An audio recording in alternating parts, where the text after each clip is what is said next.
recording.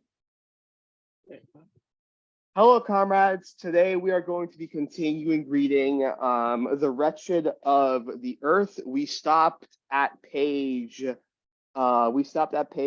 25. So now we will be continuing from page 26. Also, just before I forget, I am going to send y'all the PDF of the book, so that way you can read along if you want. All right. Wretched of the Earth PDF. Wretched of the Earth. You can screen share that. That would be great. Yep, I'm going to screen share right now. All right. So I'm going to be putting it. I'm going to send the link in chats in the meeting chat room. So there we go. And I am going to start the. I'm going to screen share the book for y'all. 1, 2, 3. Alrighty. If you like, I can go first for take my turn to read. Oh, sure. Go ahead.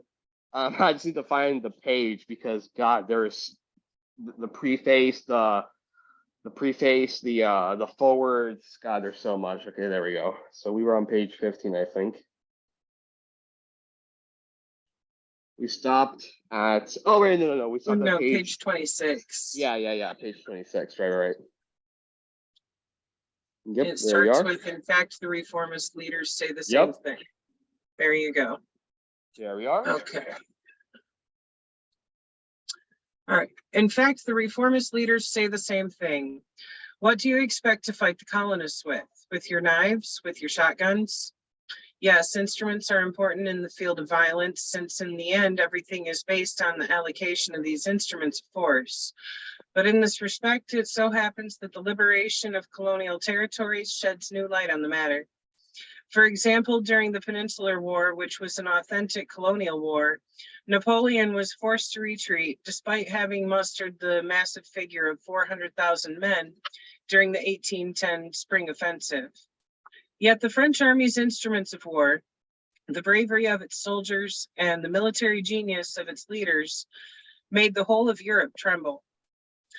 Confronted with the enormous resources of the Napoleonic army, the Spanish, buoyed by an unshakable national fervor, discovered guerrilla warfare, which 25 years earlier the American militia had tested on the British troops. But guerrilla warfare, that instrument of violence of the colonized, would amount to nothing if it did not count as a new factor in the global competition between cartels and monopolies. At the start of colonization, a single military column could occupy a vast amount of territory, from the Congo and Nigeria to the Ivory Coast, etc. But today, the national struggle of the colonized is part and parcel of an entirely new situation. Capitalism, in its expansionist phase, regarded the colonies as a source of raw materials which, once possessed, could be unloaded on the European market. After a phase of capital accumulation, capitalism has now modified its notion of profitability. The colonies have become a market. The colonial population is a consumer market. Consequently, if the colony has to be constantly garrisoned, if trade slumps, in other words, if manufactured and industrial goods can no longer be exported, this is proof that the military solution must be ruled out. A blind domination on the model of slavery is not economically profitable for the metropolis. The monopolistic fraction of the metropolitan bourgeoisie will not support a government whose policy is based solely on the power of arms. What the metropolitan financiers and industrialists expect is not the devastation of the colonial population, but the protection of their, quote, legitimate interests using economic agreements. Capitalism, therefore, objectively colludes with the forces of violence that erupt in colonial territories. Moreover, the colonized subject is not alone in the face of the oppressor. There is, of course, the political and diplomatic aid of the progressive countries and their peoples. But above all, there is the competition and the pitiless war waged by the financial groups. The Conference of Berlin was able to carve up a mutilated Africa amongst 3 or 4 European flags. Currently, the issue is not whether an African region is under French or Belgian sovereignty, but whether the economic zones are safeguarded. Artillery, shelling, and scorched earth policy have been replaced by an economic dependency. The crackdown against a rebel sultan is a thing of the past. Matters have become more subtle, less bloody. I lost my spot. Plans are quietly made to eliminate the Castro regime. Guinea is held in a stranglehold. Masada is liquidated. The national leader who is afraid of violence is very much mistaken if he thinks colonialism will slaughter us all. The military, of course, continue to play tin soldiers dating back to the conquest, but the financial interests soon bring them back to earth. The moderate nationalist political parties are therefore requested to clearly articulate their claims and to calmly and dispassionately seek a solution. Fucking yawn. Seek a solution with the colonialist partner respecting the interests of both sides. When this nationalist reformist movement, often a caricature of trade unionism, decides to act, it does so using extremely peaceful methods, organizing work stoppages in the few factories located in the towns, mass demonstrations to cheer a leader, and a boycott of the buses or imported commodities. All of these methods are not only put pressure on the colonial authorities, but also allow the people to let off steam. This hibernation therapy, this hypnotherapy of the people, sometimes succeeds. From the negotiating table emerges then the political agenda that authorizes Monsieur Mba, president of the Republic of Gabon, to very solemnly declare on his arrival for an official visit to Paris. Gabon is an independent country, but nothing has changed between Gabon and France. The status quo continues. In fact, I need coffee. In fact, the only change is that Monsieur Mba is president of the Republic of Gabon, and he is the guest of the president of the French Republic. The colonialist bourgeoisie is aided and abetted in the pacification of the colonized by the inescapable powers of religion. All the saints who turned the other cheek, who forgave those who trespass against them, who without flinching were spat upon and insulted, are championed and shown as an example. The elite of the colonized countries, those emancipated slaves, once they are at the head of the movement, inevitably end up producing an ersatz struggle. They use the term slavery of their brothers to shame the slave drivers or to provide their oppressors' financial competitors with an ideology of insipid humanitarianism. Never, in fact, do they actually appeal to the slaves, nor do they actually mobilize them. On the contrary, at the moment of truth, for them, the lie, they brandish the threat of mass mobilization as a decisive weapon that would, as if by magic, put an end to the colonial regime. There are revolutionaries, obviously, within these political parties, amongst the cadres, who deliberately turn their backs on the farce of national independence. But their speeches, their initiatives, and their angry outbursts very soon antagonize the party machine. These factions are gradually isolated, then removed altogether. At the same time, as if there were a dialectical concomitants, the colonial police swoops down upon them. Hounded in the towns, shunned by the militants, rejected by all the party leaders, these undesirables with their inflammatory attitude end up in the countryside. It is then that they realize, in a kind of intoxication, that the peasant masses latch on to their every word and do not hesitate to ask them the question for which they are not prepared. When do we start? This encounter between the revolutionaries from the towns and the peasant population will be dealt with later on. For the time being, our attention should focus on the political parties in order to demonstrate the nevertheless progressive nature of their actions. In their speeches, the political leaders named the nation. The demands of the colonized are thus formulated. But there is no substance. There is no political and social agenda. There is a vague form of national framework, what might be termed a minimal demand. The politicians who make the speeches, who write in the nationalist press, raise the people's hopes. They avoid subversion, but in fact stir up subversive feelings in the consciousness of their listeners or readers. Often the national or ethnic language is used. Here again, expectations are raised and the imagination is allowed to roam outside the colonial border. Sometimes even these politicians declare, "We blacks, we Arabs." And these terms changed with ambivalence during the colonial period take on a sacred connotation. These nationalist politicians are playing with fire. As an African leader recently told a group of young intellectuals, "Think before speaking to the masses, they are easily excitable." There is therefore a cunning of history which plays havoc with the colonies. When the political leader summons the people to a meeting, there could be said to be blood in the air. Yet very often the leader is mainly preoccupied with a show of force, so as not to use it. The excitement that is fostered, however, the comings and goings, the speech making, the crowds, the police presence, the military might, the arrests and deportations of leaders, all this agitation gives the people the impression the time has come for them to do something. During these times of unrest, the political parties multiply the calls for calm to the left, while to the right they search the horizon, endeavoring to decipher the liberal intentions of the colonial authorities. In order to maintain their stamina and their revolutionary capabilities, the people also resort to retelling certain episodes in the life of the community.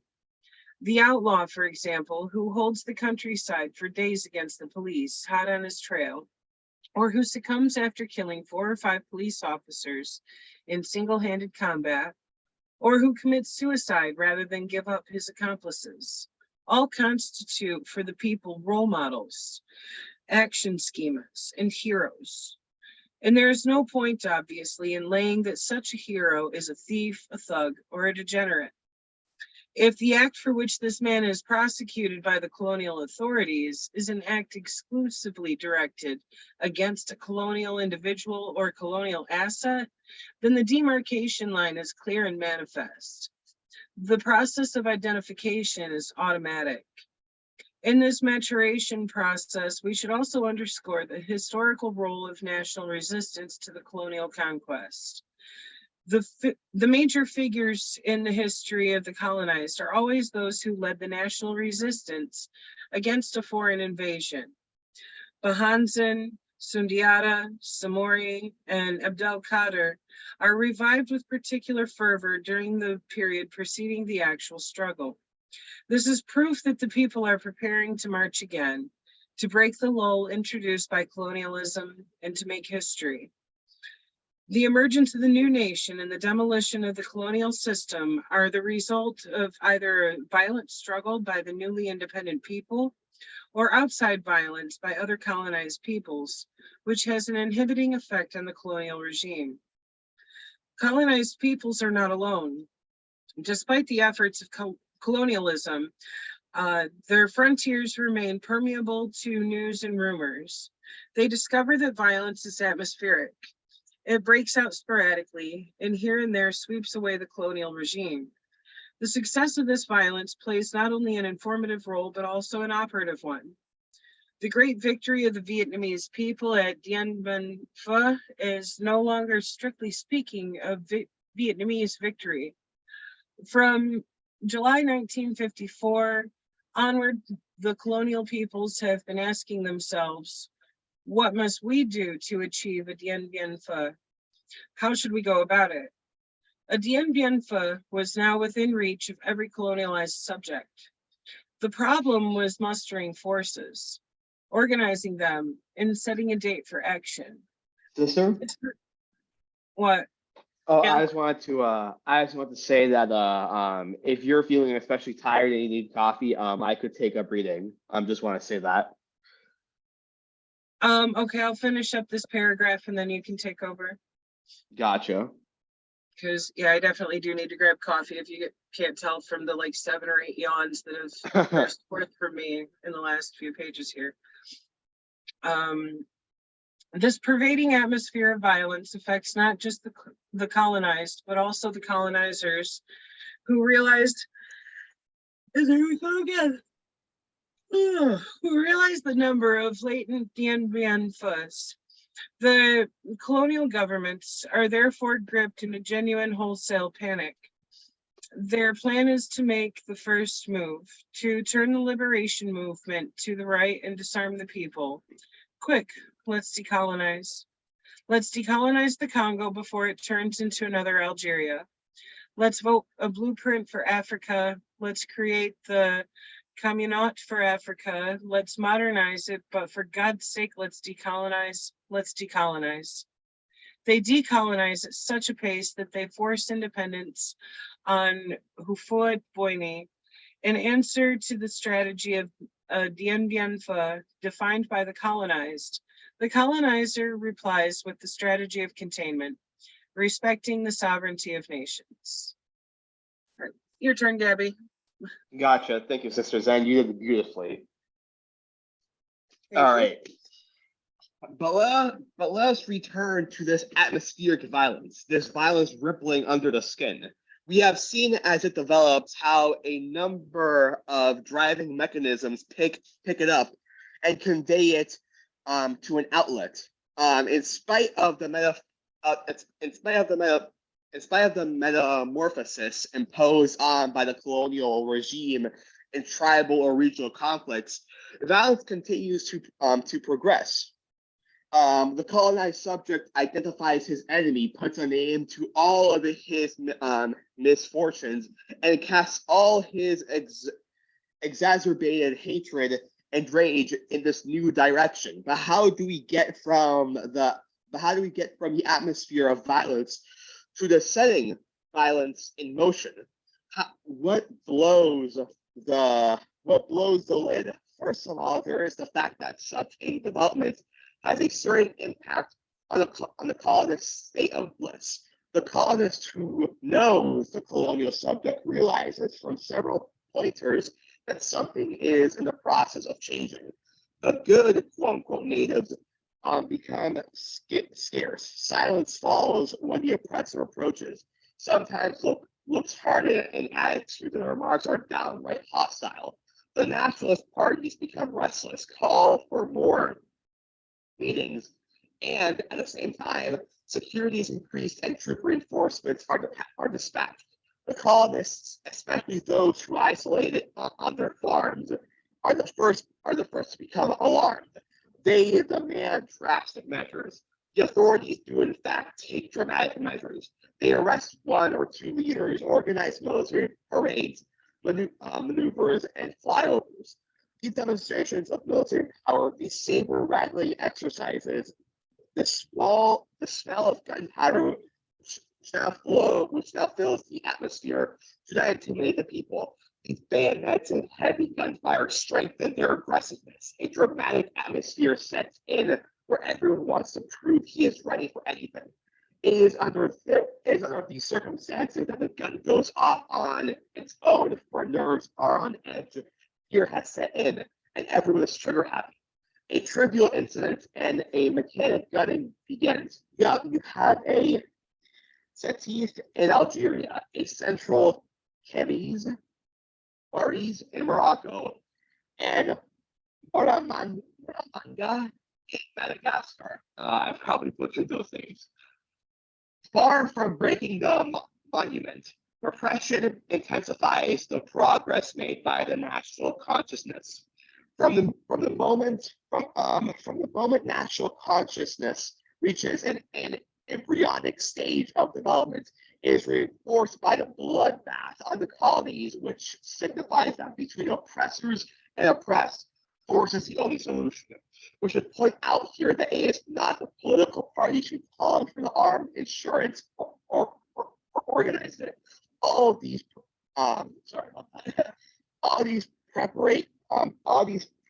perpetrations of oppression, all these acts committed out of fear are not what the leaders wanted.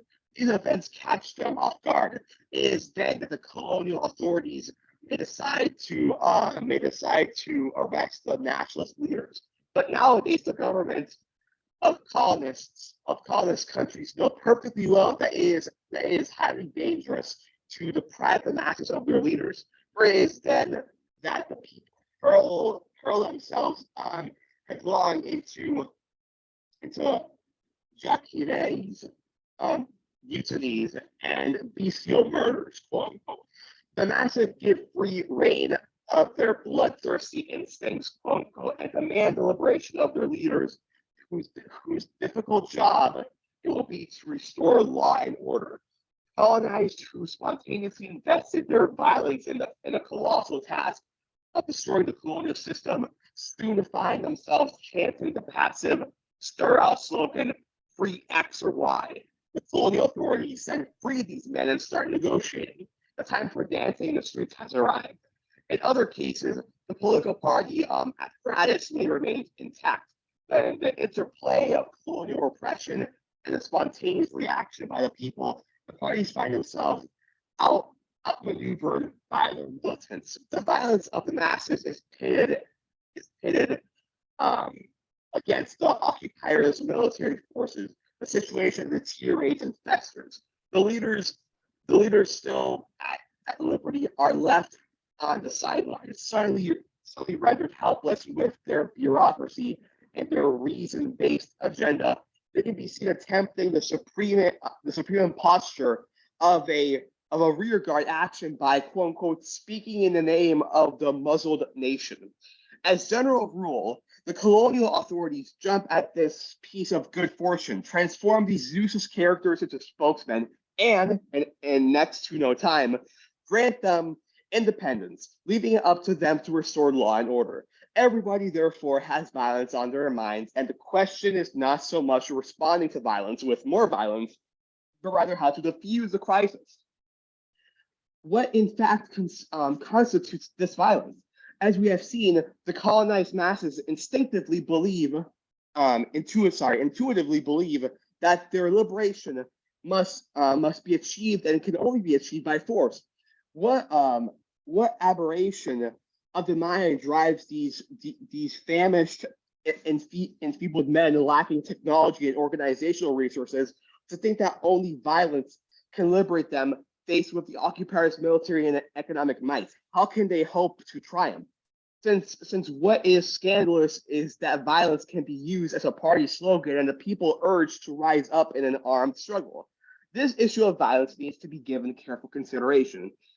When German militarism decides to resolve its border problems by force, it is no surprise. But when the Angolan people, for instance, decide to take up arms, when the Algerians reject any method which does not include violence, this is proof that something has happened, or is in the process of happening. The colonized peoples, these slaves of modern times, have run out of patience. They know that such madness alone can deliver them from colonial oppression. A new type of relationship is established in the world.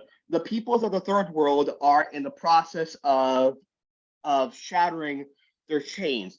And what's extraordinary is that they succeed. In this age of the Sputnik, I believe I'm pronouncing that right, in the age of the Sputnik, we might think it ridiculous to die of hunger, but for the colonized masses, the explanation is more down to earth.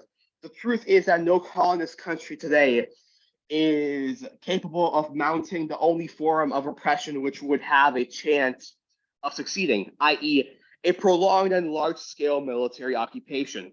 At home, the colonist countries are faced with contestation and workers' demand that require the deployment of their security forces. Moreover, in the current international situation, these countries need their troops to protect their own regime. Finally, the myth of the liberation movements masterminded by Moscow is all too familiar. For this panic-stricken reasoning, read, if this continues, the communists will very likely take advantage of their unrest in order to infiltrate these regions. In this impatience, the fact that the colonized subject brandishes the threat of violence proves that he is aware of the exceptional nature of the current situation and he intends to make the most of it. But also, on a more immediate personal level, as he sees the modern world penetrate the remotest corners of the interior, he becomes acutely aware of everything he does not possess. The masses, by a kind of infantile reasoning, are convinced that they have been robbed. In certain developed countries, therefore, they are quick to catch on and realize 2 or 3 years of it after independence that their hopes have been dashed. What was the point of fighting if nothing was really destined to change? In 1789, after the bourgeois French Revolution, the humblest French peasant gained substantially from the upheaval. But it is common knowledge that for 95% of the population in developing countries, independence has not brought any immediate change.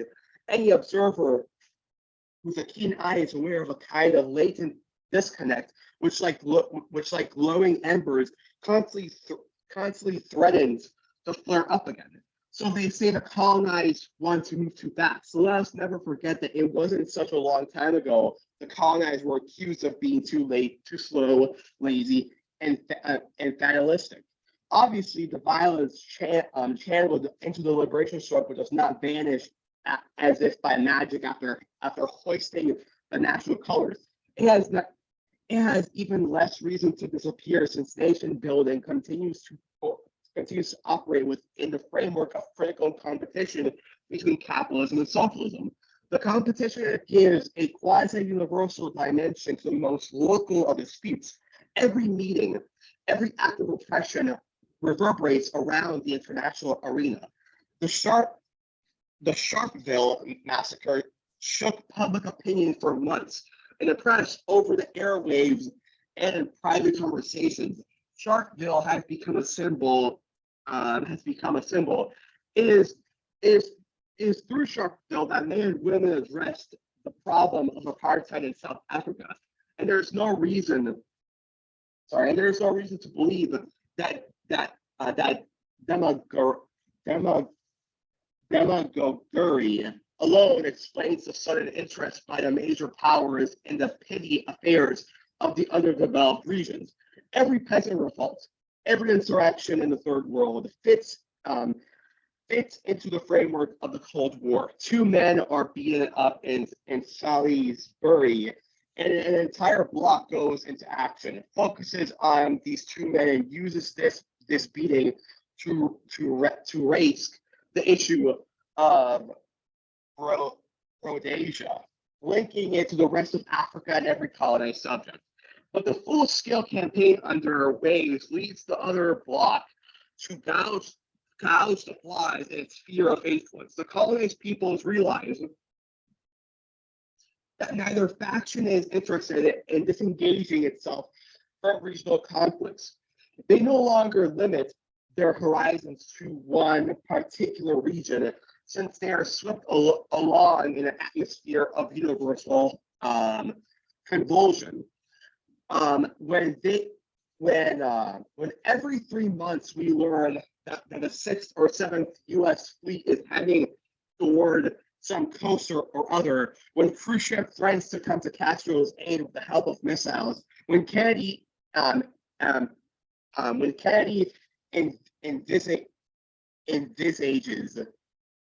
envisages drastic solutions for Laos, the colonized or newly independent peoples get the impression that they are being forced, whether they like it or not, into a frantic march. In fact, they are already marching. Let us take, for example, the case of governments of recently liberated countries. The manpower spend 2/3 of their time keeping watch over their borders, averting any threat of danger, and the other third working for the country. At the same time, they are looking for support, governed by the same dialectic. The national opposition gives parliamentary channels the cold shoulder. It seeks allies who agrees to support them in their ruthless endeavor at sedition. The atmosphere of violence, after having penetrated the colonial phase, continues to dominate the national politics. As we have said, the third world is not excluded. On the contrary, it is the very center of the convulsion. This is why, in their speeches, the statesmen of underdeveloped countries maintain indefinitely a tone of aggressiveness and exasperation, which normally should have disappeared. The often reported impoliteness of the new leaders is understandable. What is less noticeable is the extreme courtesy these same leaders show towards their brothers and comrades. Their impolite behavior is first and foremost directed against the others, against the former colonists who come to observe and investigate. The ex-colonized too often get the impression that the findings of these investigations are a foregone conclusion. The journalist is on assignment to justify them. The photos that illustrate the article provide proof that he knows what he is talking about and it was actually there. The investigation sets out to prove that, quote unquote, everything went wrong as soon as we left. Yep, misinformation and whitewashing. The journalists often complain they are badly treated, are forced to work under poor conditions, and come up against a wall of indifference or hostility. This is quite normal. The nationalist leaders know that international opinion is forged solely by the Western press. When a Western journalist interviews us, however, it is ample. The most liberal-minded French reporters make constant use of ambiguous epithets to portray our struggle. When we reapproach them for it, they reply in all sincerity they are being objective. For the colonized subject, objectivity is always directed against him. Understandable too is that new tone of voice which dominated international diplomacy at the United Nations General Assembly in September 1960. The representatives of the colonial countries were aggressive and violent in the extreme, but their populations found nothing exaggerated. The radicalism of the African spokespersons brought the abscess to a head and shone the spotlight on the unacceptable nature of the veto, on the collusion between the major powers, and above all on the insignificant role allotted to the third world.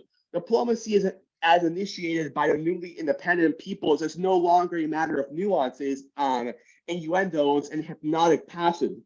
Their spokesmen have been assigned by their population to defend both the unity of the nation, the welfare of the masses, as well as the right to freedom and self-sufficiency. It is therefore diplomacy in motion, in rage, which contrasts strangely with the petrified, motionless world of colonization. And when Mr. Khrushchev brandishes his shoe at the United Nations and hammers the table with it, no colonized individual, no representative of the underdeveloped countries laugh.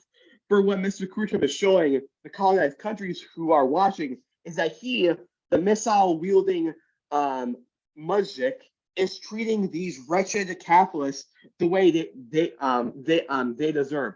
Likewise, Castro attending the UN in military uniform does not scandalize the underdeveloped countries. When Castro is demonstrating is how aware he is of the continuing regime of violence. What is surprising is that he did not enter the UN with his submachine gun, but perhaps they wouldn't have allowed that. Yep. The revolts, the acts of desperation, the factions armed with machetes or axes find their national identity in the unrelenting struggle that pits capitalism against socialism. In 1945, the 45,000 dead at Sétif could go unnoticed. In 1947, the 90,000 in Madagascar were written off in a few lines in the press. In 1952, the 2,000 victims of repression in Kenya were met with relative indifference because the international contradictions were not sufficiently clear-cut.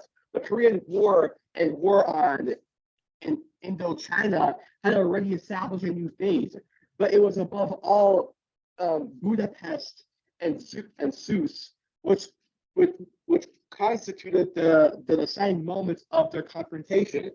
Hardened by the unconditional support of socialist countries, the colonized hurled themselves with whatever weapons they possessed against the impregnable citadel of colonialism. Although the citadel is invincible against knives and bare hands, its invincibility crumbles when you take into account the context of the Cold War.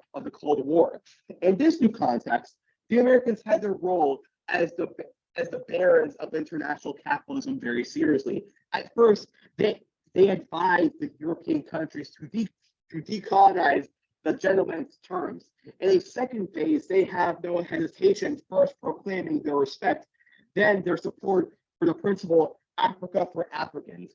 Today, the U.S. has no qualms officially declaring they are the defenders of the right of peoples of self-determination.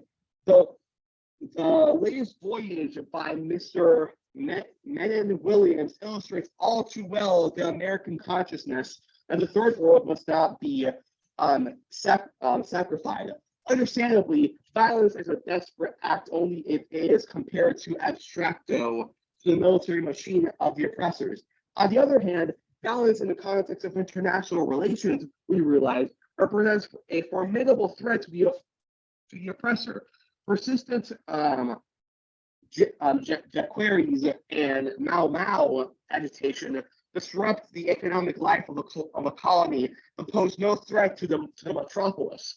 A greater threat, as far as imperialism is concerned, is that socialist propaganda might infiltrate the masses and contaminate them. It is already a serious risk during the conflict's cold period. But what would happen if the colony rotted by bloody guerrilla warfare in the event of a real war? Capitalism then realizes that its military strategy has everything to lose if national conflicts were to break out. In a framework of peaceful coexistence, therefore, every colony is destined to disappear, and taking the extreme, neutrality will command capitalism's respect. What must be avoided at all costs are strategic risks. The exposal by the masses of an enemy doctrine and radical hatred by tens of millions of men. The colonized peoples are perfectly aware of these imperatives which dominate international politics. This is why even those who rage against violence always plan and act on the basis of the global violence. Today, the peaceful coexistence between the two blocks maintains and aggravates the violence in colonial countries. Perhaps tomorrow we shall see a shift in the violence once the colonial territories have been fully liberated. Perhaps we shall see the issue of minorities raised. Already some of them have no qualms advocating violent methods in response to their problems. And it's no coincidence that, so we have learned, Black radicals in the U.S. have formed armed militia groups. It's no coincidence either that the so-called free world, there are defense committees for Jewish minorities in the USSR, and the General de Gaulle, in one of his speeches, shed a few tears for the millions of Muslims oppressed by the communist dictatorship. Wow. Imperialism and capitalism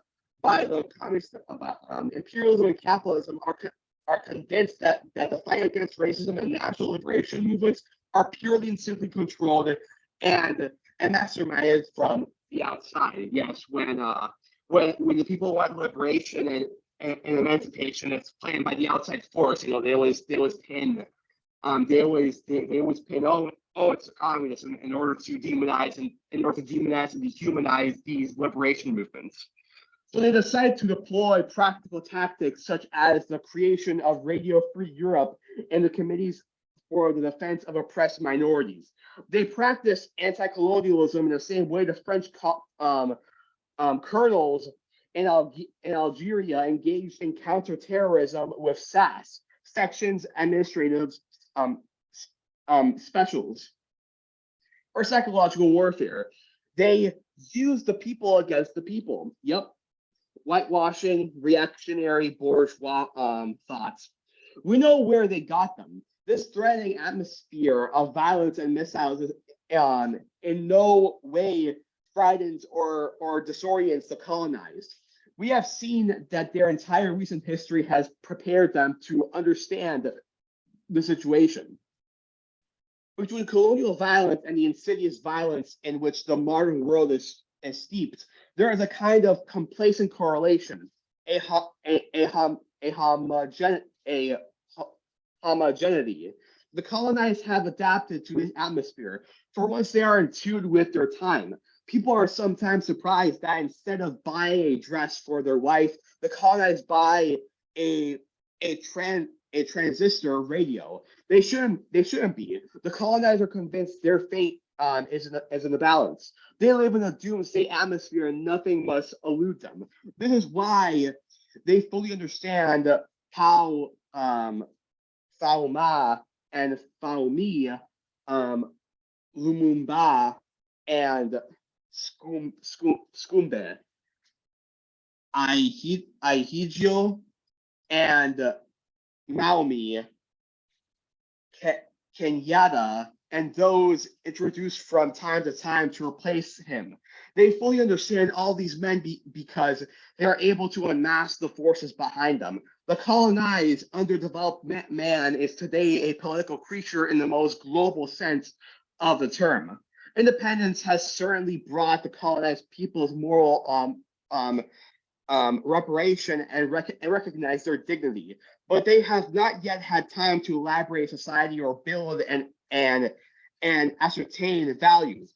The glowing focal point where the citizen and an individual develop and mature in a growing number of areas does not yet exist. Situated in a kind of indeterminate state, they have fairly quickly convinced themselves that everything is decided elsewhere for everyone at the same time. As for the leaders, when confronted with such a situation, they hesitate and choose a policy or neutrality. There is so much to be said on the subject of neutrality. Some liken it to a kind of loathsome mercentralism, which consists of taking handouts left and right. But although neutrality, a creation of the Cold War, allows underdeveloped countries to receive economic aid from both sides, it does not permit either of these two sides to come to the aid of underdeveloped regions the way they should. Though literally astronomical sums invested in arms research, these engineers transformed into technicians of nuclear war could raise the living standards of the underdeveloped countries by 60% in 15 years. It is therefore obvious that the underdeveloped countries have no real interest in either prolonging or intensifying this Cold War, but they are never asked for their opinion. So whether they can, they disengage. But can they really do so? For example, here is France testing its atomic bombs in Africa, even allowing for resolutions to meetings and slammings of the door on diplomatic relations. It cannot be said that the African people has had much impact on France's attitude in this particular sector. Yep, the colonized and oppressed are never asked for their opinions. Neutrality produces in the citizen of the third world an attitude of mind which translates in everyday life to brassiness and heretic pride, strangely resembling an act of defiance. This staunch refusal to compromise, their sheer determination to go it alone, recall the behavior of those deprived, self-centered teenagers who are always prepared to fight to the last over a mere word. All of this disconcerts Western observers, for there is, strictly speaking, a scandalous discrepancy between what these men claim to be and what in fact they have to back them up. These countries without urban transportation, without troops, and without money cannot justify flaunting such bravado. It is without doubt an imposture. The third world often gives the impression it revels in sensationalism, and it needs its weekly dose of crisis. These leaders of empty countries who talk too loud are exasperating.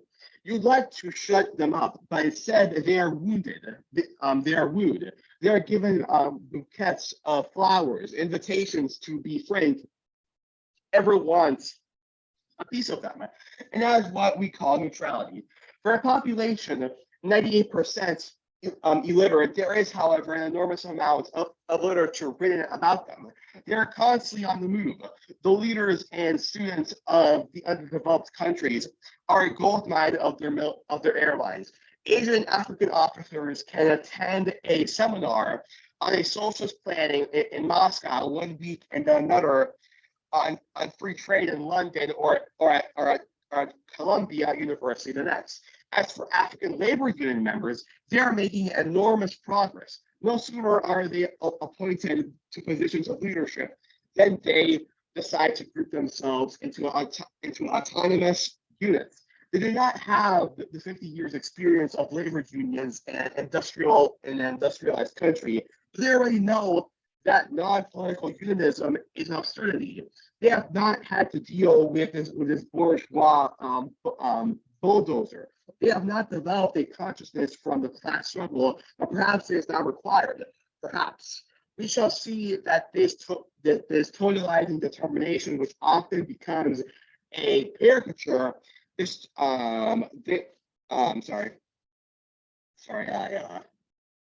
lost where I was. This caricature of internationalism is one of the most basic characteristics of underdeveloped countries. But let us return to a single combat between the colonized and the colonists.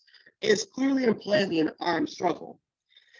Indochina, Indonesia, and of course, North Africa are historical examples, but we should never lose sight of the fact that the struggle could have broken out anywhere. In Guinea, as well as Somaliland. Somaliland, thank you. And even today, it can break out anywhere where colonialism intends to stay. In Angola, for instance, the existence of an armed struggle is indicative, and the people are determined to put their faith only in violent methods. The very same people who had it constantly drummed into them that the only language they understood was that of force, now decide to express themselves with force. In fact, the colonist has always shown them the path they should follow to liberation. The argument chosen by the colonized was conveyed to them by the colonists, and by an ironic twist of fate, it is now the colonized who state that it is the colonizer who only understands the language of force. The colonial regime owes its legitimacy to force, and at no time does it ever endeavor to cover up this nature of things. Every statue of Herbury or Lao Ti, Bugad or Bladan, every one of these conquistadors incensed on colonial soil is a constant reminder of one and the same thing. We are here by force of the bayonet. Everyone knows the rest of the quote. During the insurrectional stage, every colonist reasons on the basis of simply arithmetic. Such a logic is no surprise to the other colonists. But it's important to point out that it is no surprise to the colonized either. And first and foremost, stating the principle, it's them or us. It's not a paradox, since colonialism, as we have seen it, is precisely the organization of a mannequin. I don't know how to pronounce that word. Of a mannequin. Oh, mannequin. That's where it was. Jesus fucking Christ. The organization of a mannequin world, of a compartmentalized world. And when advocating an exact line of procedure, the colonists asked every representative of the oppressor minority to take out 30 or 100 or 1 or 200 natives. He realizes there is no outcry of indignation, and that at the most the issue boils down to whether it can be done in one step or in stages. This line of reasoning, which envisages the surgical elimination of the colonized does not morally upset the colonized subject. He has always known that his dealings with the colonists would take place in a field of combat. So the colonized subject wants no time lamenting and almost never searches for justice in a colonial context. In fact, if the colonist's argument leaves the colonized subject unmoved, it's because the latter poses the issue of his liberation in virtually identical terms. Let us form groups of 2 or 500 and let each group deal with a colonist. It is in its mutual frame of mind that both protagonists begin the struggle. Sorry, I'm just looking at this. Okay. For the colonized, this violence represents the absolute praxis. The militant, therefore, is one who works. The questions which the organization asks the militant bear mark of this vision of things. What have you worked? With whom? What have you accomplished? The group requires each individual to have performed an irreversible act.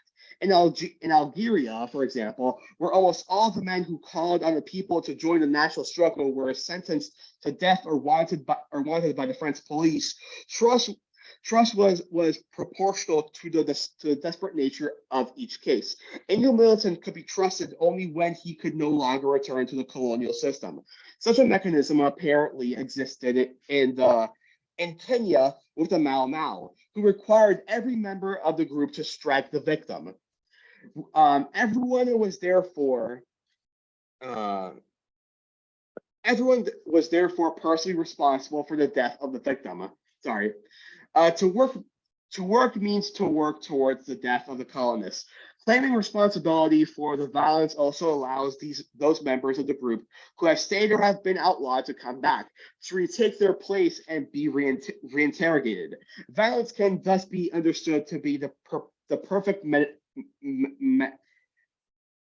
mediation. Mediation. Yeah, mediation. The colonized man liberates himself in and through violence. The praxis enlightens the militant because it shows him the means and the end. Caesar's Caesar's poetry takes on a prophetic significance on this very prospect of violence. Let us recall one of the most decisive pages of his tragedy, where the rebel, well, coincidence, proclaims, "Rebel, toughly, my family name, offended my given name, humiliated my profession, rebel, my age, the Stone Age, mother, my race, the human race, my religion, brotherhood, rebel, my race, the fallen race, my religion. But it is not you who prepare it with your disarmament. It is I with my revolt and my poor clenched fist and my bushy head, very calmly. I recall a November day. He was not 6 months old, and the master came into the shack, murky as an April moon, and he was probing the child's small muscled limbs. He was a very good master. He ran his fat fingers caressingly across his little dimpled face. His blue eyes were laughing, and his mouth was teasing with soldiery things. This one will make a good one, the master said, looking at me. And he was saying other friendly things. The master was that you had to start very early. That 20 years were not too much to make a good Christian and a good slave, a good subject, utterly devoted, a good slave driver for an overseer with a sharp eye and a strong arm. And this man was speculating over my son's cradle, a slave driver's cradle. That's fucking disgusting. Mother, alas, you will die. Rebel, killed. I killed him with my own hands. Yes, a fecund and copious death. It was right. We crawled through the sugarcane. The cutlasses were chortling at the stars, but we didn't care about the stars. The cane slashed our faces with streams of green blades. Mother, We had demanded of a son who would close his mother's eyes. Rebel. I chose to open my child's eyes to another son. Mother, oh my son, an evil and pernicious death. Rebel. Mother, a verdant and sumptuous death. Mother, from too much hate. Rebel, from too much love. Mother, spare me, I am choking from your shackles, bleeding from your wounds. Rebel, and the world does not spare me. There is not in the world one single, wait, let me just see. Sorry. One single poor lynched bastard, one poor tortured man in whom I am not also murdered and humiliated. Do y'all want me to continue reading, or is it okay if we stop here? Because we covered a lot. I think there's only 6 or 7 more pages left to this entire section. Is it okay if someone else reads? Because I read a lot, I'm getting a little lightheaded. Anybody else wants to take a turn, go for it. If not, I'll finish reading the last few pages.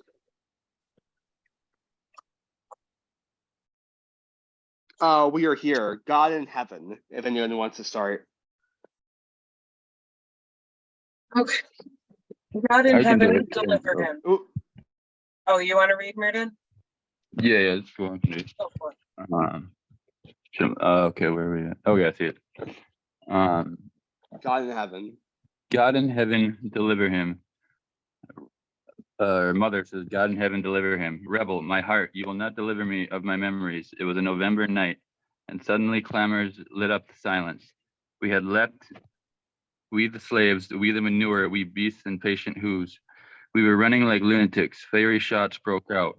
We were striking. Sweat and blood cooled us off. We were striking amidst the screams, and the screams became more strident, and great clamor arose from toward the east. The outbuildings were burning, and the flames sweetly splashed our cheeks. Then came the attack on the master's house. They were shooting from the windows. We forced the doors. The master's bedroom was wide open. The master's bedroom was brilliantly lit, and the master was there, very calm, and all of us stopped. He was the master. I entered. It's you, he said, very calmly. It was me. It was indeed me, I told him, the good slave, the faithful slave, the slave. And suddenly my eyes were 2 cockroaches frightened on a rainy day. I struck, the blood spurted. It is the only baptism that today I remember.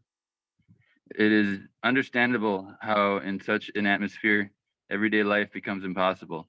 Being a fellow, a pimp, or an alcoholic is no longer an option. The violence of the colonial regime and the counter-violence of the colonized balance each other and respond to each other in an extraordinary reciprocal homogeneity. The greater the number of metropolitan settlers, the more terrible the violence will be. Violence among the colonized will spread in proportion to the violence exerted by the colonial regime. In the initial phase of the insurrectional period, the metropolitan governments are slaves of the colonists. These colonists are a threat to both the colonized and their own government. They will use the same methods indiscriminately. The assassination of the mayor of Evian can be likened to the assassination of Ali Boumangel in its method and motivation. For the colonists, the alternative is not between the Algeria and French Algeria, but between an independent Algeria and a colonial Algeria. Anything else is hot air or an act of treason. The colonist logic is unrelenting, and one is only baffled by the counter logic of the colonized behavior if one has remained out of touch with the colonist way of thinking. Once the colonized have opted for counter violence, police reprisals automatically call for reprisals by the nationalist forces. The outcome, however, is profoundly unequal. For machine gunning by planes or bombardments from naval vessels outweigh in horror and scope the response from the colonized. The most alienated of the colonized are once and for all demystified by this pendulum motion of terror and counter-terror. They see for themselves that any number of speeches on human equality cannot mask the absurdity whereby 7 Frenchmen killed or wounded in an ambush at the Secomedy Pass sparks the indignation of civilized consciousnesses. Whereas the sacking of the Gurgur Duars, the Jera Dikra, and the massacre of the population behind the ambush count for nothing. Terror, counter-terror, violence, counter-violence. This is what observers bitterly report when describing the circle of hatred which is so manifest and so tenacious in Algeria. In the armed struggle, there is what we could call the point of no return. It is almost always attributable to the sweeping repression which encompasses every sector of the colonized population. The point was reached in Algeria in 1955 with the 12,000 victims of Philippeville, and in 1956 by Lacoste's creation of rural and urban militias. It then becomes evident for everyone, and even for the colonists, that things cannot go on as they are. And they're all footnotes, right? Yeah, that's a long footnote, Jesus. God, here, have to change. Things cannot go on as they are and have to change. The colonized, however, do not keep accounts. They register the enormous gaps left in their ranks as a kind of necessary evil. Since they have decided to respond with violence, they admit the consequences. Their one demand is that they are not asked to keep accounts for others as well. To the expression, all natives are the same, the colonized reply, all colonists are the same. When the colonized subject is tortured, when his Wife is killed or raped, he complains to no one. The authorities of oppression can appoint as many commissions of inquiry and investigations as they like. In the eyes of the colonized, these commissions do not exist. And in fact, soon it will be 7 years of crimes committed in Algeria, and not a single Frenchman has been brought before a French court of justice for the murder of an Algerian. In Indochina, Madagascar, and the colonies, the native has always known he can expect nothing from the other side. The work of the colonist is to make even dreams of liberty impossible for the colonized. The work of the colonized is to imagine every possible method for annihilating the colonist. On the logical plane, the Manichaeism of the colonist produces a Manichaeism of the colonized. The theory of the absolute evil of the colonist is in response to the theory of the absolute evil of the native.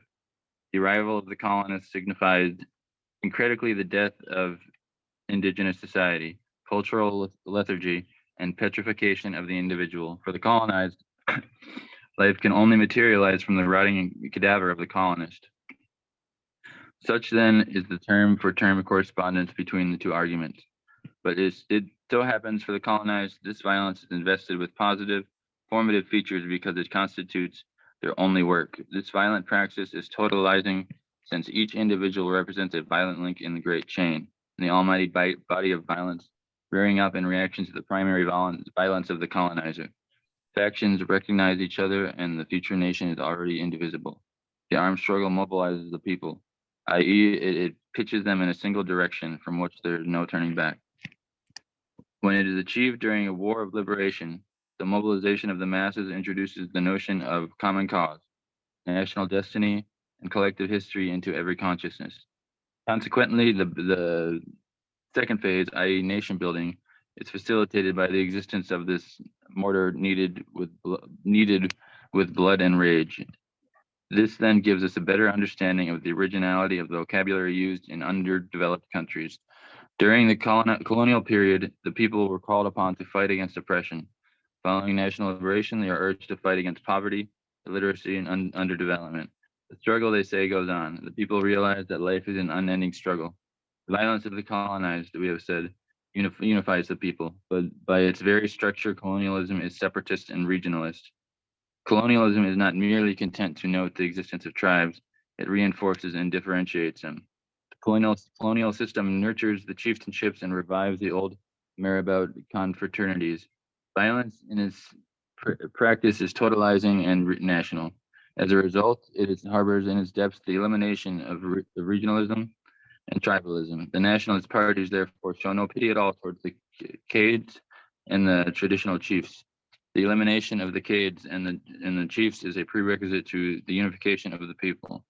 At the individual level, violence is a cleansing force. It rids the colonized of their inferiority complex, of their passive and despairing attitude, emboldens them, and restores their self-confidence. Even if the armed struggle has been symbolic, and even if they have been demobilized by rapid decolonization, the people have time to realize that liberation was the achievement of each and every one, and no one's special merit should go to the leader. Violence hoists the people up to the level of the leader. hence their aggressive tendency to distrust the system of protocol that young governments are quick to establish. When they have used violence to achieve national liberation, the masses allow nobody to come forward as liberator.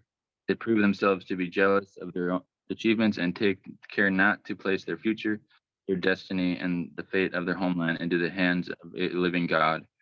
Totally irresponsible yesterday, today they are bent on understanding everything and determining everything. Enlightened by violence, the people's consciousness rebels against any pacification. The demagogues, the opportunists, and the magicians now have a difficult task. The praxis which pitched them into a desperate man-to-man struggle has given the masses a ravenous taste for the tangible.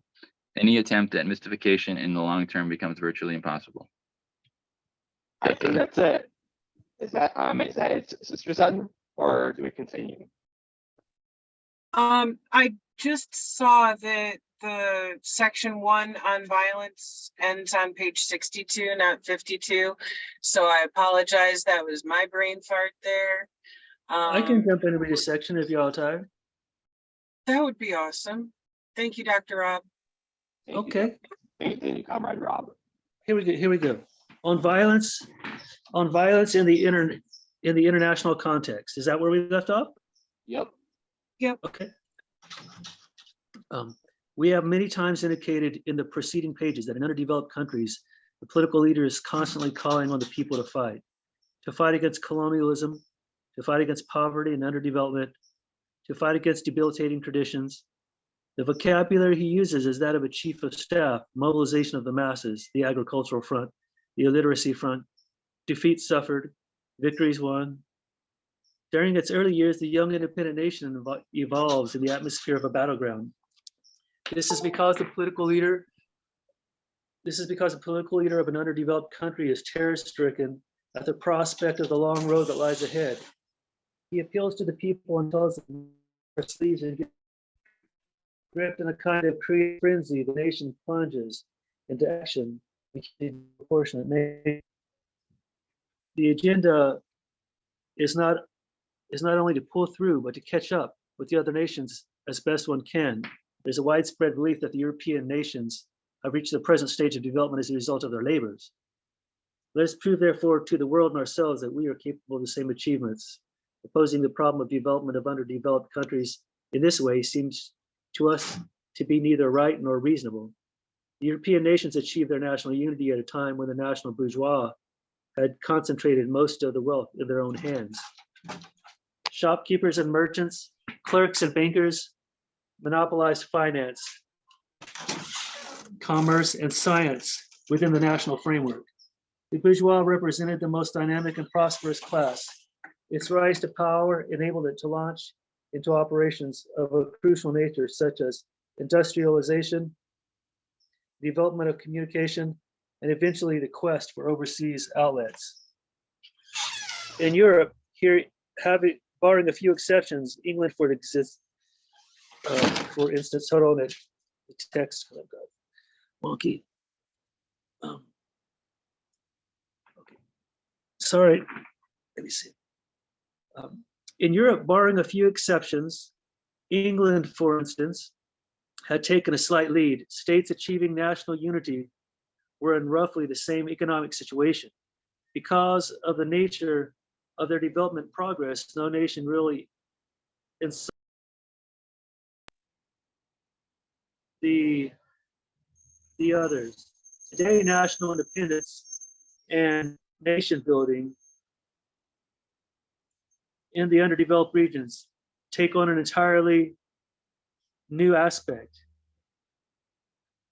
In these regions, except for some remarkable achievements, every country suffers from the same lack of infrastructure.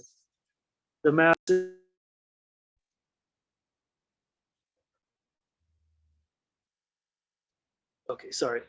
The masses battle with the same poverty, wrestle with the same age-old gestures, and delineate what we could call the geography of hunger with their shrunken bellies. A world of underdevelopment, a world of poverty and inhumanity, but also a world without doctors, without engineers, without administrators. Facing this world, the European nations wallow in the most ostentatious opulence. The European opulence is literally a scandal, for it was built on the backs of slaves. It fed on the blood of slaves and owes its very existence to the soil and subsoil of the underdeveloped world. Europe's well-being and progress were built with the sweat and corpses of Blacks, Arabs, Indians, and Asians. This we are determined never to forget. When a colonialist country, embarrassed by a colony's demand for independence, proclaims with the nationalist leaders in mind, quote, "If you want independence, take it and return to the Dark Ages," unquote. The newly independent people nod their approval and take up the challenge. And what we actually see is the colonizer withdrawing his capital and technicians and encircling the young nation with an apparatus of economic pressure. The apotheosis of independence becomes the curse of independence. Wow. The sweeping powers of coercion of the colonial authorities condemn the young nation to regression. In other words, the colonial power says, if you want independence, take it and suffer the consequences. The nationalist leaders then are left with no other choice but to turn to their people and ask them to undergo a regime of austerity. To ask them to make a gigantic effort. These famished individuals are required to undergo a regime of austerity. These atrophied muscles are required to work out of all proportion. An autarkic regime is established in each state with the pitiful resources at its disposal, endeavor to address the mounting national hunger and growing national poverty. We are witnesses to the mobilization of a people who now have to work themselves to exhaustion, while a contemptuous and bloated Europe looks on. Other third world countries refuse to accept such an ordeal and agree to give in to the terms of the former colonial power, taking advantage of their strategic position in the Cold War struggle. These countries sign agreements and commit themselves. The formerly colonized territory is now turned into an economically dependent country. The former colonizer, which is kept intact and in some cases reinforced its colonial marketing channels, agrees to inject small doses into the independent nation's budget in order to sustain it. Now that the colonial countries have achieved their independence, the world is faced with the bare facts that makes the actual state of the liberated countries even more intolerable. The basic confrontation, which seems to be colonialism versus anti-colonialism, indeed capitalism versus socialism, is already losing its importance. You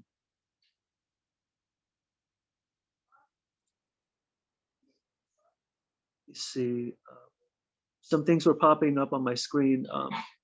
Let me see where I left off here.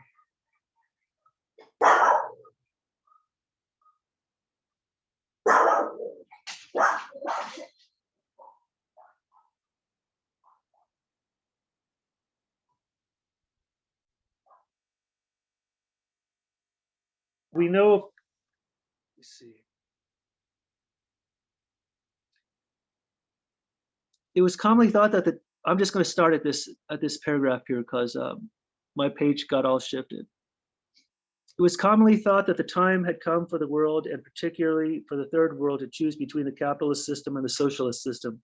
The underdeveloped countries, which made use of the savage competition between the two systems in order to win their national liberation, must, however, refuse to get involved in such rivalry. The third world must not be content to define itself in relation to values which preceded it. On the contrary, the underdeveloped countries must endeavor to focus on their very own values as well as methods and styles specific to them.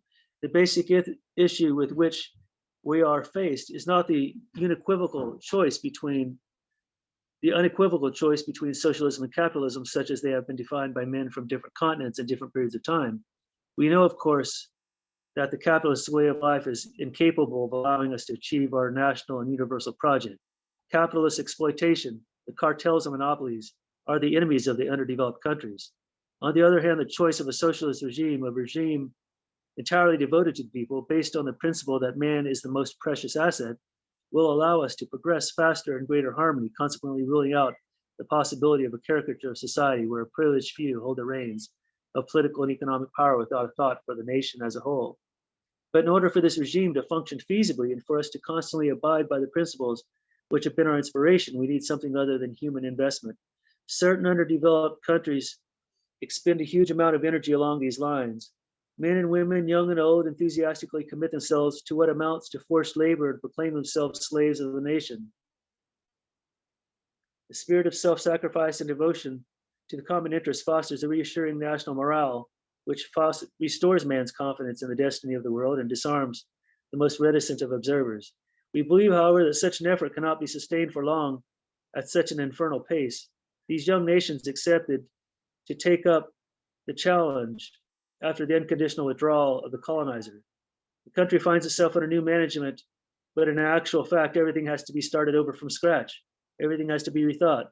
The colonial system, in fact, was only interested in certain riches, certain natural resources, to be exact, those that fueled its industries. Up till now, no reliable survey has been made of the soil or subsoil. As a result, the young independent nation is obliged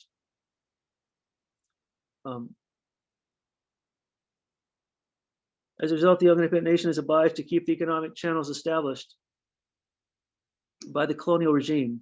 It can, of course, export to other countries and other currency zones, but the basis of its exports remains basically unchanged.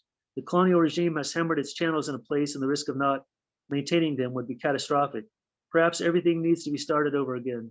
The type of exports need to be changed, not just the destination.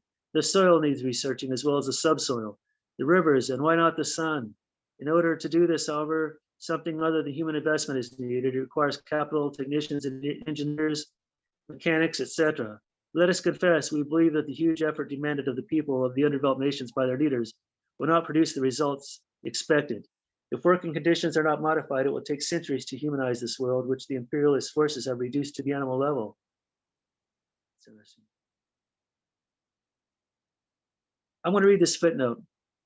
Some countries which have benefited from a large European settlement acquire walls and avenues with their independence and tend to forget the poverty and starvation in the backcountry. In a kind of complicity of silence by an irony of fate, they act as if their towns were contemporary with independence. The truth is, we must not accept such conditions. We must refuse outright the situation to which the West wants to condemn us. Colonialism and imperialism have not settled their debt to us once they have withdrawn their flag and their police force from our territories. For centuries, the capitalists have behaved like real war criminals in the underdeveloped world. Deportation, massacres, forced labor, slavery were the primary methods used to establish its wealth and power. Not so long ago, Nazism transformed the whole Europe into a genuine colony. The governments of various European nations demanded reparations and the restitution in money and kinds for their stolen treasures. As a result, cultural artifacts, paintings, sculptures, stained glass windows were returned to their owners. In the aftermath of the war, the Europeans were adamant about one thing: Germany will pay. At the opening of the Eichen trial, Mr. Adenauer, on behalf of the German people, once again asked forgiveness from the Jewish people. Mr. Adenauer renewed his country's commitment to continue paying enormous sums to the state of Israel to compensate for Nazi crimes. At the same time, we are of the opinion that the imperialist states would be making a serious mistake in committing an unspeakable justice if they were content to withdraw from our soil the military cohorts and the administrative and financial services whose job it was to prospect for, extract, and ship our wealth to the metropolis. Moral reparation for national independence does not fool us, and it doesn't feed us. Ooh. Wow. Moral reparation for national independence does not fool us, and it doesn't feed us. The wealth of the imperialist nations is also our wealth. Yeah. At a universal level, such a statement is in no way means we feel implicated in the technical feats or artistic creations of the West. In concrete terms, Europe has been bloated out of all proportions by the gold and raw materials from such colonial countries as Latin America, China, and Africa. Today, Europe's tower of opulence faces these continents for centuries, the point of departure of their shipments of diamonds, oil, silk, and cotton, timber, exotic produce to the very same Europe. Europe is literally the creation of the third world. The riches which are choking it are those plundered from the underdeveloped peoples. The ports of Holland, the docks of Bordeaux and Liverpool owe their importance to the trade and deportation of millions of slaves. And when we hear the head of a European nation declare with hand on heart that you must come to the aid of the unfortunate people of the underdeveloped world, we do not tremble with gratitude. On the contrary, we say among ourselves, it is a just reparation we are getting. So we will not accept aid for the undeveloped countries as charity. Such aid must be considered the final stage of a dual consciousness. the consciousness of the colonized that it is their due, and the consciousness of the capitalist powers that effectively they must pay up. If through lack of intelligence, not to mention ingratitude, the capitalist countries refuse to pay up, then the unrelenting dialectic of their own system would see to it that they are asphyxiated. It is a fact that the young nations attract little private capital. A number of reasons justify and explain these reservations on the part of the monopolies. As soon as the capitalists know, and they are obviously the first to know, that their government is preparing to decolonize, they hasten to withdraw all their capital from the colony. This spectacular flight of capital is one of the most constant phenomena of decolonization. In order to invest in the independent countries, private companies demand terms which from experience prove unacceptable or unfeasible. True to their principle of immediate returns as soon as they invest overseas, capitalists are reluctant to invest in the long term. They are recalcitrant and often openly hostile to the so-called economic planning programs of the young regimes. At the most, they're willing to lend capital to the young nations on condition it is to be used to buy manufactured goods and machinery and therefore keep the factories in the metropolis running. In fact, the Western financiers are wary of any form of risk-taking. Their demands, therefore, are for political stability and a peaceful social climate which are impossible to achieve given the appalling situation of the population as a whole in the aftermath of independence. In their search, then, for a guarantee which the former colony cannot vouch for, they demand that certain military bases be kept on and the young nation enter into military and economic agreements. The private companies put pressure on their own government to ensure that the troops stationed in these countries are assigned to protecting their interests. As a last resort, these companies require their government to guarantee their investments in such and such an underdeveloped region. As a result, few countries meet the conditions required by the cartels and monopolies, so the capital deprived of reliable outlets remains blocked in Europe and frozen, especially as the capitalists refuse to invest in their own country. Returns in this case are in fact minimal, and the fiscal pressure disheartens the boldest. This situation in the long term is catastrophic. Capital no longer circulates or else is considerably reduced. The Swiss banks refuse funding and Europe suffocates. Despite the enormous sums swallowed up by military expenditures, international capitalism is in desperate straits. But another danger looms on the horizon. Since the third world is abandoned and condemned to regression, and in any case stagnation through the selfishness and immorality of the West, the underdeveloped peoples decide to establish a collective autarky. The industries of the West are rapidly deprived of their overseas outlets. Capital goods pile up in warehouses. The European market witnesses the inexorable rivalry between financiers and cartels. Factory closures, layoffs, and unemployment force the European proletariat to engage in an open struggle with the capitalist regime. The monopolies didn't realize that their true interests lie in aiding and massively aiding, without too many conditions, the underdeveloped countries. It is clear, therefore, that the young nations of the third world are wrong to grovel at the feet of the capitalist countries. We are powerful in our own right and the justness of our position. It is our duty, however, to tell and explain to the capitalist countries that they are wrong to think the fundamental issue of our time is the war between the socialist regime and them. An end must be put to this Cold War that gets us nowhere. The nuclear arms race must be stopped, and the underdeveloped regions must receive generous investments and technical aid. The fate of the world depends on the response given to this question. And it is pointless for the capitalist regimes to try and implicate the socialist regimes in the fate of Europe confronted by the starving multitudes of colored peoples. Colonel Gagarin's exploit, whatever General de Gaulle thinks, is not a feat which does credit to Europe. For some time now, the leaders of the capitalist regimes and their intellectuals have had an ambivalent attitude towards the Soviet Union. After having joined forces to eliminate the socialist regime, they now realize they have to come to terms with it. So they switch on the smiles, multiply the overtures, and make constant reminders to the Soviet people that they are part of Europe. Brandishing the third world as a flood which threatens to engulf the whole of Europe will not divide the progressive forces whose intentions are to lead humanity in the pursuit of happiness. The third world has no intention of organizing a vast hunger crusade against Europe. What it does expect from those who have kept it in slavery for centuries is to help it rehabilitate man and ensure his triumph everywhere once and for all. But it is obvious we are not so naive as to think this will be achieved with the cooperation and goodwill of the European governments. This colossal task, which consists of reintroducing man into the world, man in its totality will be achieved with the crucial help of the European masses, who would do well to confess that they have often rallied behind the position of our common masters on colonial issues. In order to do this, the European masses must first of all decide to wake up, put on their thinking caps, and stop playing the irresponsible game of Sleeping Beauty. All right, that's the end of that chapter. That was beautiful. Holy shit. Wow, that was I love the way he writes. I love the way he explains it. Like, God, he is so good at explaining things because yeah, exactly like he was saying. It's funny how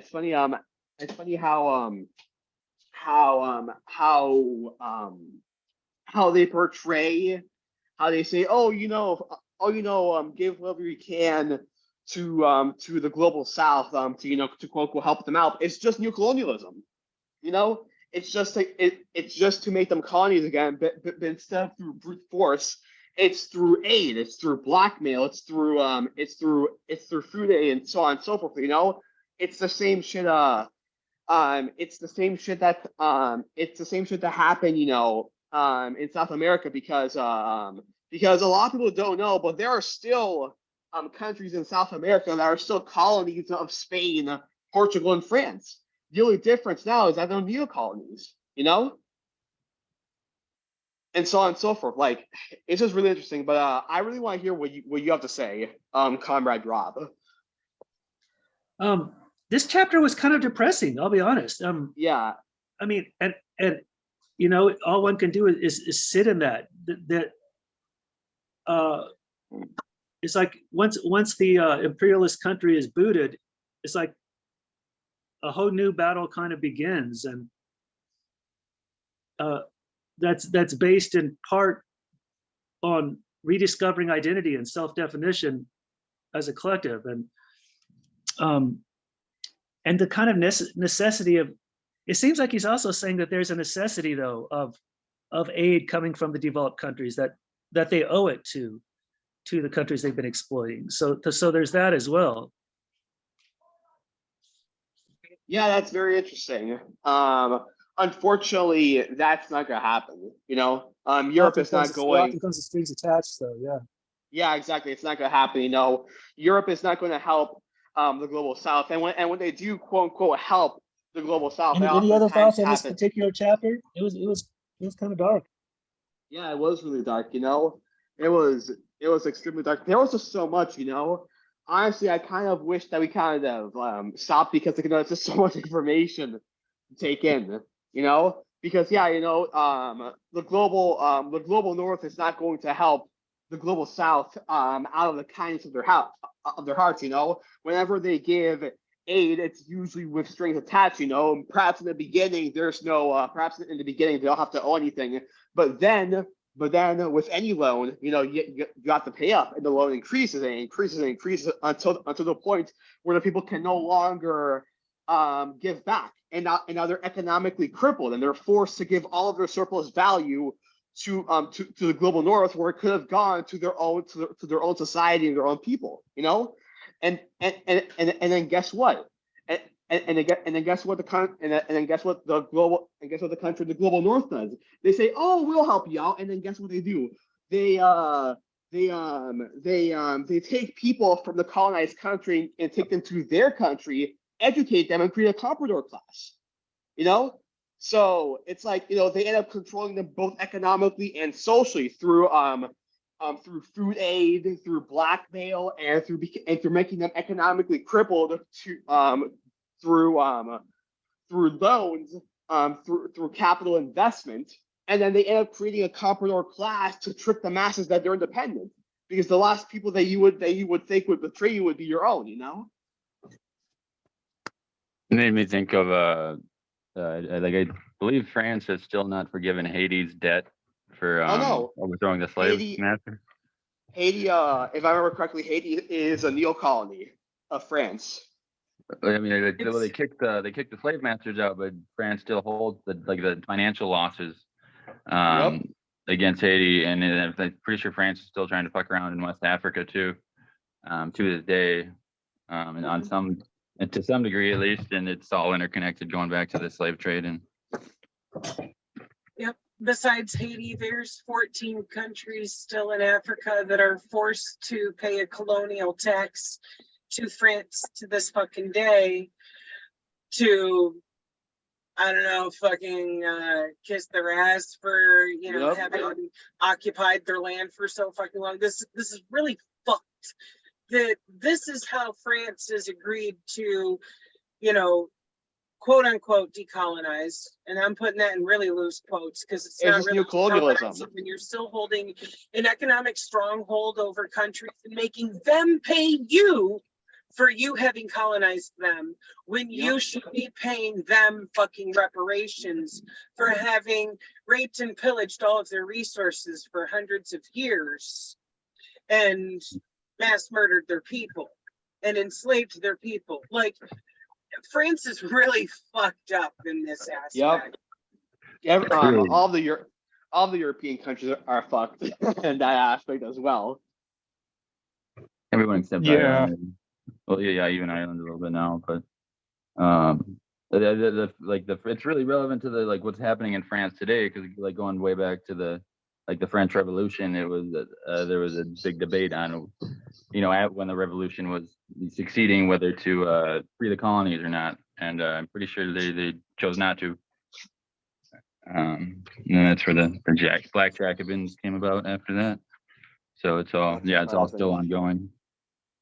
Yeah, I just feel like, I don't know, maybe, and you can look at this, and because I was, I guess, propagandized in the military because my father was in the military and family, but I guess I view losers don't keep their spoils of war. And what I'm saying is, because after World War II, pretty much France became a puppet state of the Nazi Germany, right? And the West had to liberate them. So, and thinking is like, how can you say you can keep colonized land when you couldn't even keep yourself, you know, Right. defended from a fascist nation, two fascist nations at that. Yep, Italy So and the France. thinking- Italy and Right. Germany. So the thinking should have been, oh, they can't keep themselves. How about we start rebelling and actually, and even in today, just like the rest of the countries that's under the crown, how they're like everybody's leaving, like Jamaica's leaving, not having England as the head of state anymore. I think New Zealand and other places don't want to have the monarchy still ahead of the state or whatever. Like those countries, especially now when France is kind of in turmoil because they're trying to raise the age limit for Social Security or whatever for them. That's when it should have been right then and there. Well, if they're in turmoil at home, might as well keep the chaos going, you know. And like, well, why should we pay anything to France if France can't keep their own territories? Why should That you pay may have anything should to have them been the anyway, thinking. even if they could? Yeah, I'm saying like even if I they mean- could, but the thing about it is, it's easier when they're in turmoil. You know, it's easier when the main colonizing country is not looking too good. That's the easier time to take it. You know, that's why when the Haitians did what they did, it was not during France's best period in time anyways. Yeah. So Yeah, it for was those like 14 18. countries that still have to pay this debt, they should just stop. Like, what is France gonna do? Send people over? I mean, yeah, but Agreed. but if it's put into the mainstream why they're sending these people over, and people are like, well, nobody should be paying anybody, you know, for that, I think you'll have more global support if you attempt it than you would by still trying to play these neoliberal games. Well, the thing about it is that the media is controlled by the bourgeois, so they'll portray it as, I mean, you know, they'll portray it as they've always portrayed it. They'll portray the victims as the abusers, and vice versa. They'll portray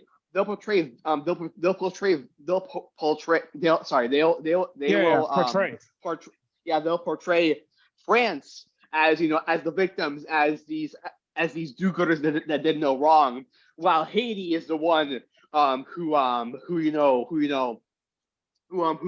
broke treaty with them or whatever. They'll portray Haiti as the villains and France as the good guys, and that's just going to end up bolstering reactionary sentiments and white supremacy, which, if anything, will just embolden people to be against Haiti. So That's true. they'll just twist the story to make France seem like the good guys and the victims, and Haiti as the bad guys and the aggressors. When in fact it's the other way around. As well as the fact that. But I'm saying, but with all the information we have today, like everything is basically on the internet. Everybody's history is on the internet, whether they want it there or not. Yeah. So with this younger generation that sees the truth, like they know about the what France did to the Algerians, and they know what France did to the Haitians and stuff like that. With all this information known that they have to do this now, and not, the younger generation will be more or less like more inclined to like, yeah, the mainstream media is trying to make the little guy look like the villain when it's not. It's almost like when we invaded Grenada, like we had no business over that. Grenada, very tiny. I think what is it? Rhode Island and Grenada maybe about the same size. Maybe. It's a really tiny. It's definitely also important to note that even the new generation is not that even the new generation on board. I was gonna say that even the new generation is not it's not like they can't also be affected by bourgeois ideology. It's not like they can't. It's not like they also can't be brainwashed as well. But when it comes to sorry, there's a higher frequency of awareness amongst like millennials and Gen Z than the older generation, boomers, for example. Even Gen X has a lot of people who just were like, fuck all of this mess.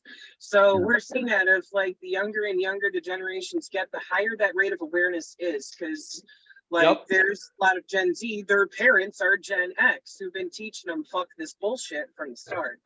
Mm-hmm. True. Beautifully said. But it's just. Oh, sorry.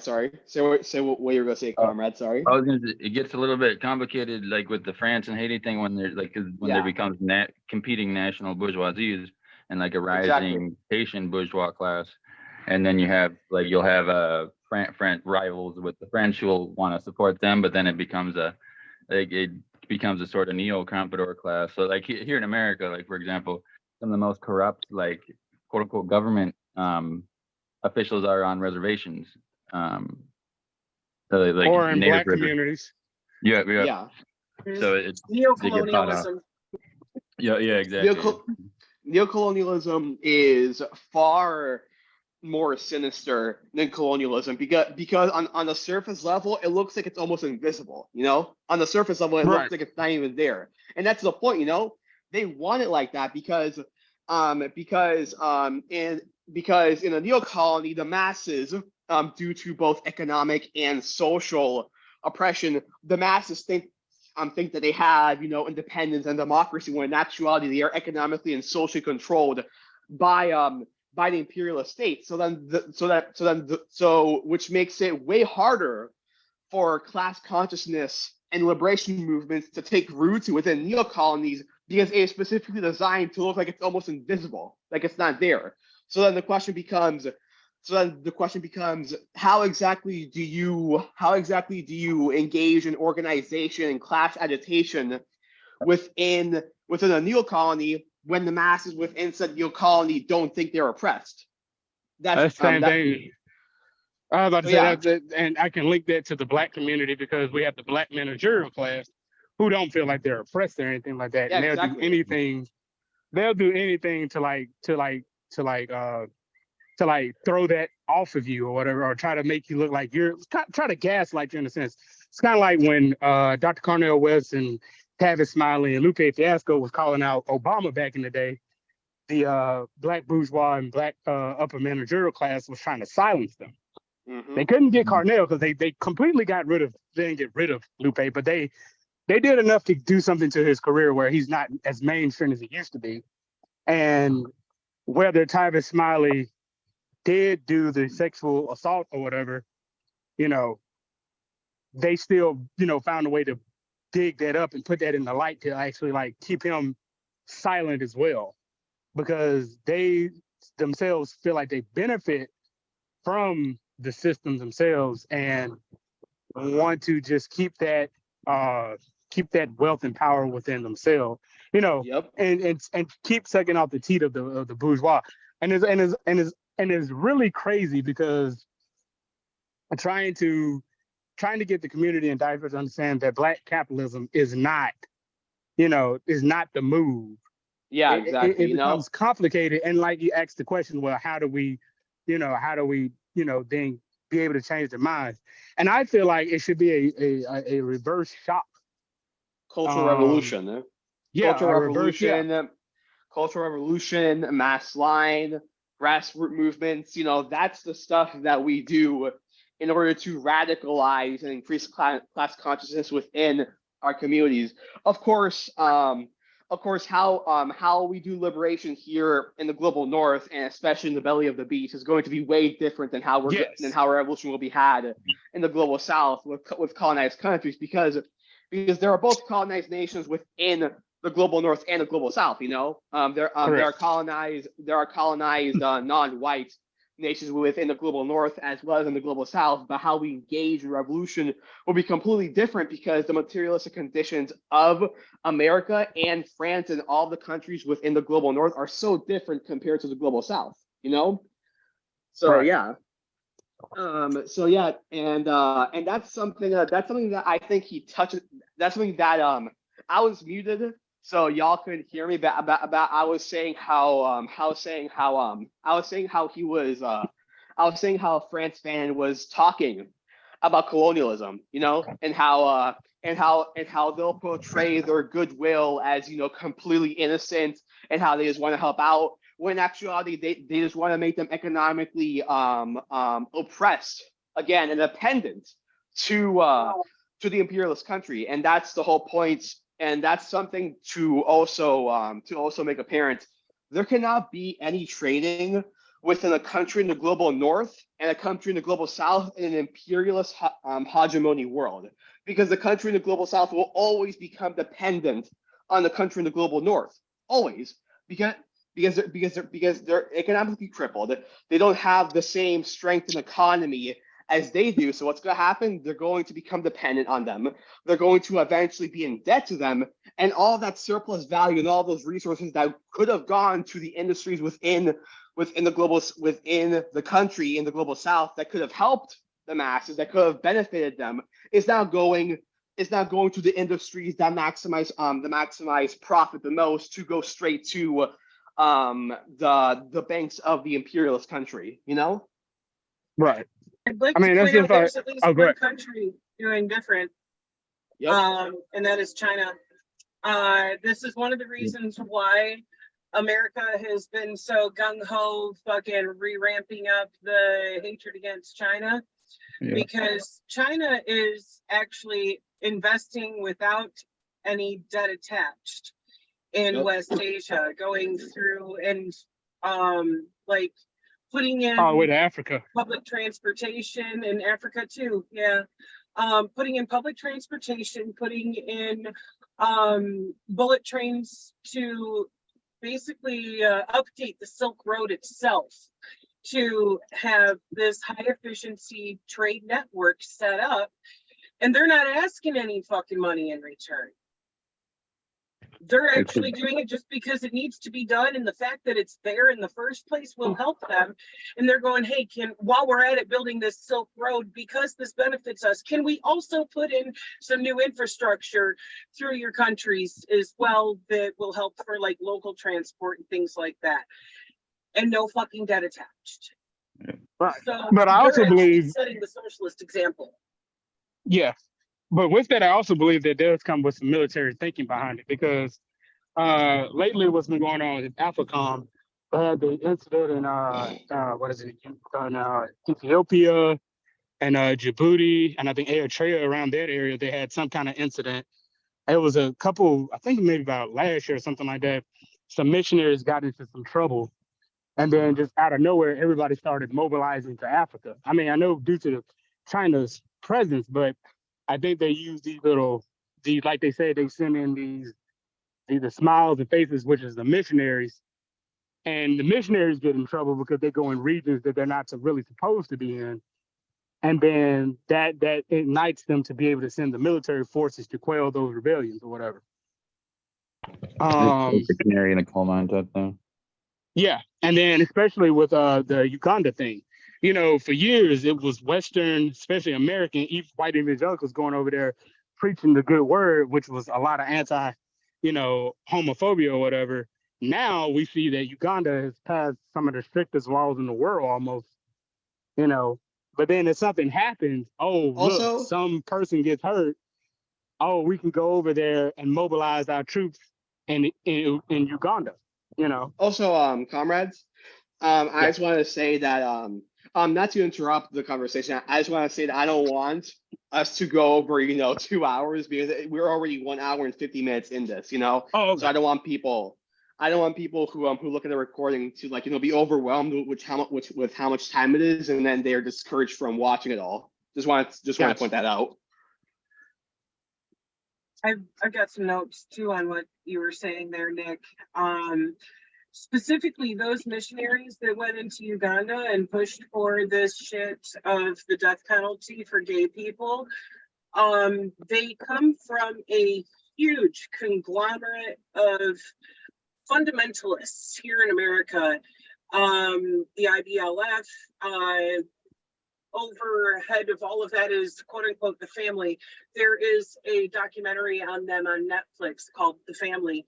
And I'm sure anybody who has had the bad luck to cross paths with any of the televangelism in, the last 40 years or so, maybe 50, knows a lot of these faces, but doesn't realize that they're part of this conglomerate that is using the billions of dollars that they fucking rake in every year from their mega churches and their televangelism bullshit to fund fascism. And it's the same ones who are heading up all of these laws happening here in the US. They have international influence. These people meet up with global leadership and push their Christo-fascist agenda of, outlawing homophobia, or not the homophobia, outlawing being, homosexual, outlawing being trans, all kinds of backwards ass shit, because they think that their religious ideals have the right to be enshrined in the law, and not even just here, but they want to push that everywhere. And it's horrific.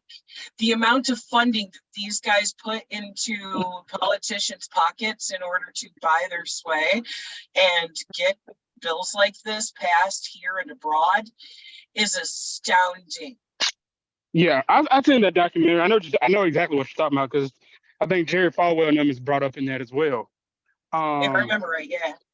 Yeah, I know exactly the document. I seen it it's not a new documentary. I think it's just new because people are just bringing it back up. But I seen it a while ago. It was during the pandemic, and I watched it. And I was like, I knew I wasn't crazy. I didn't have the words. I didn't have anything for it back then, but I just knew I wasn't crazy when I watched that documentary. I'm like, oh, all right. Yeah, this is it. But It's volatile but- extremism. They are racist, they're homophobic, they're sexist. You Oh, fucking yeah. name it. They are like representing the worst of the worst amongst white supremacy in every facet of wanting to reconcentrate all power across the board in the hands of wealthy white cishet men, period, and Right. everybody else is subhuman, to them. And it's really fucked up. And the fact Right. that so many people, because there's a lot of people who are Christians who don't fucking think like that. But if they're unaware that that's the way that these guys operate and unaware of what they're pushing, they still keep donating their money and funding fascism, not realizing that it's it's funding bills that are straight up based in hatred. Mhm. Right. But just like the comrade Gaby said, we should be mindful of the time. So we can Mhm. continue. I guess we can continue this conversation on Discord. Mhm. Everybody has a link of the Discord because this is really good. Or 'Cause I hell- wanted to say something. Or What's up? hell, y'all don't have to even go to Discord. Like, Sister Zen, could stop recording. Y'all could still continue talking in the voice, in his voice call. Yeah, Okay. we could do that too. Okay. All right, I'll wrap up the recording then. Thank you, everybody, for joining us, and we will see you next week back here with section 2 of Wretched of the Earth. All power. All power. All power to the people.